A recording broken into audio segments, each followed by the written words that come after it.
ఆయన నడిపించాలి, ఆయన స్థిరపరచాలి, ఆయన చిత్తం ఆయన జరిగించాలి. జీవితంలో ఉన్న తలుపుల్ని, అవకాశాలని, తరుణాలని మూసివేయలేడు.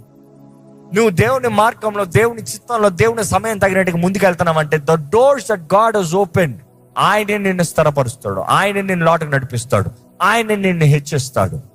నువ్వు ధైర్యం కలిగి ఉండాలి. ఎవరది మూయగలిగింది? నా దేవుడు నా జీవితంలో తలుపు తెరుస్తే ఎవడది మూయగలిగింది?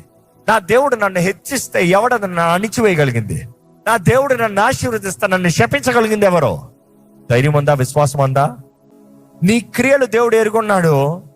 దేవుని దగ్గర నువ్వు వచ్చి లెక్కప్ప చెప్ప. అవకాశాలు, తరుణాలు, ఆయన సువార్తను ప్రకటిస్తానికి తరుణాలు, ఆయన రక్షణ వార్తను తెలియజేస్తానికి తరుణాలు, ఆయన ప్రేమను చూపిస్తానికి తరుణాలు, అదే రీతిగా మర్మముల్ని తెలియజేస్తానికి, రహస్య మర్మముల్ని తెలియజేస్తానికి తలుపు తెరుస్తాం.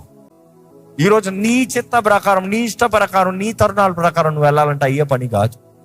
ఈరోజు ఎంతో మంది దేవుడిచ్చే తరుణాలని, దేవుడిచ్చే అవకాశాలను, దేవుడిచ్చే పిలుపుని నిర్లక్ష్యపరుస్తున్నాం. నీకు పిలుపు ఉన్నదప్పుడు నువ్వు అక్కడికి చేరతాము. There is a price to pay. నువ్వు కాకపోతే ఇంకోళ్ళు వచ్చి తీసుకుని వెళ్ళిపోతున్నావు నీకు రావాల్సిన అభిషేకం.